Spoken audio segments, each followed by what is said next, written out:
Flight ஏறி சென்னைக்கு வந்துட்டேன். சென்னையிலேருந்து பஸ் ஏறி ஊருக்கு வந்துட்டேன். ஊருக்கு வந்து ஆட்டோ ஏறி வீட்டுக்கு வந்துட்டேன். வணக்கம்டா மாப்பிள்ள, இந்தியாவிலேருந்து. இது நம்ம எபிசோட் 53. சென்னையில் ஒரு 9 போல பஸ் ஏறினேன். கரெக்டாக காலைல வீட்டுக்கு 4 மணிக்கு வந்தாச்சு. வீட்டுக்கு வந்தோடனே சாமி கும்பிட்டு நம்ம வீட்லயும் விளக்கு ஏற்றிட்டாங்க. ஊருக்கு வரேன்னு சொல்லிட்டேன். ஆனால் என்னைக்கு வரேன்னு சொல்லவே இல்லை. நம்ம வீட்லயும் டோர் தோக்க லேட் ஆயிடுச்சு. வந்த டயர்ல நல்லா தூங்கிட்டேன். 12:30 போல தான் எந்திரிச்சேன். எந்திரிச்ச உடனே ப்ரஷ் பண்ணிட்டு ஒரு 1/2 லிட்டர் தண்ணி குடிச்சாச்சு. நம்ம வீட்டில் இன்னைக்கு காலை உணவு உப்புமா. சோகமா உப்புமா சாப்பிட்டுட்டு வீட்டில் ஏதாச்சும் ஃப்ரூட்ஸ் இருக்கான்னு பார்த்தேன். ஒரே ஒரு வாழைப்பழமும் ஒரே ஒரு கொய்யாக்காவும் வந்துச்சு. அதை அப்படியே சாப்பிட்டுட்டு வீடு ஃபுல்லா க்ளீன் பண்ணிட்டு இருந்தாங்க. நானும் என்னால முடிஞ்ச இந்த ஒரே ஒரு ஹெல்ப் மட்டும் பண்ணேன். இதுக்கு மேல வீட்டுல இருந்தா இன்னும் நிறைய வேலை வாங்குவாங்கன்னு சொல்லிட்டு வெளியே கிளம்பிட்டேன். கடைக்கு போயிட்டு சார்ட் எல்லாம் வாங்கிட்டு இந்த ஸ்டிக்கர் எல்லாம் பார்க்கும்போது நம்ம ஸ்கூல் ஞாபகம் வந்துச்சு கைஸ். நம்ம ஊருக்கு போற வரைக்கும் ஒரு மீன் வாங்கி வளர்க்கலாம் முடிவு பண்ணிட்டேன் கைஸ். அதனால கடைக்கு போயிட்டு ஃபைட்டர் ஃபிஷ் எல்லாம் பார்த்துட்டு இருந்தேன். ஒரு 10 மேல் ஃபைட்டர் ஃபிஷ் மேல இருந்தது. ஆனா அங்க பார்த்ததுலயே அந்த ப்ளூ கலர் ஃபிஷ் தான் ரொம்ப பிடிச்சிருந்தது. நம்ம கிட்ட பவுல் ஃபுட் எதுவுமே இல்லை கைஸ். அதனால ஃபுட் பவுல் எல்லாமே வாங்கிட்டு பேக் பண்ணிட்டு அங்கிருந்து கிளம்பிட்டேன். எல்லாம் சேர்த்து ஒரு 250 rupees கிட்ட ஆச்சு. மீனை வந்து போர் வாட்டர் தான் விடணுமா. போர் வாட்டர் பவுல பிடிச்சிட்டு வாங்கிட்டு வந்த பெபிள்ஸ் அழகா போட்டுட்டு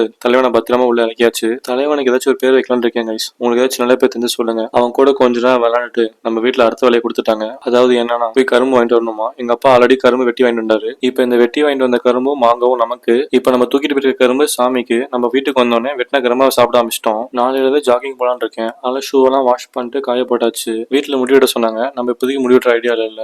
அதனால ட்ரிம் பண்ணிட்டு குளிச்சுட்டு பூக்கு ஒரு 3 முடிச்சு போட்டு கட்டிட்டு இந்த பிரான்சஸ் எல்லாம் ஏதோ கிராஸா வளருதான். அதை கட் பண்றதுக்கு ஹெல்ப் பண்ணிட்டு இந்த வாழைப்பழம் எப்ப பழுக்குன்னு சொல்லி பார்த்துட்டு இதுக்கு மேல நம்ம உடம்புல வேலை பார்க்க எனர்ஜி இல்ல. ஆனா இளநீ குடிச்சிட்டு ஒரு கமர்ஷியல் பிரேக் அப்புறமா மதியம் சாப்பாடு ஈவினிங் போல சாப்பிட்டுட்டு நேரம் மொட்டை மணி கிளம்பிட்டேன். அங்க போயிட்டு ஃப்ரெண்ட்ஸோட எல்லாம் கொஞ்ச நேரம் பேசிட்டு சன்செட் எல்லாம் பார்த்துட்டு ஒரு அரிய வகை பறவை எல்லாம் பறந்துட்டு இருந்தது. அப்படியே மேட்ச் பார்க்கலான்னு கீழே வந்தோம். குல்தீப் யாதவ போட்டு பறந்துட்டு இருக்கான் மொட்டை. தலைவனுக்கு சாப்பாடு போட்டு நம்ம வீட்டுல பொங்கல் கோலம் எல்லாம் எப்படி இருக்குன்னு பார்க்க வந்தேன். அப்ப இன்னொருத்தர் இப்பதான் ஃபர்ஸ்ட் டைம் பாக்குறேன். வீடு ஃபுல்லா சுத்திட்டு இருந்தான். பயங்கர பசியில இருக்கான் போல. அவனுக்கு கொஞ்சமா ஜிகர்தண்டா டூ ஊத்திட்டு வீடியோவை முடிச்சாச்சு. நாளைக்கு பார்ப்போம் கைஸ். பை.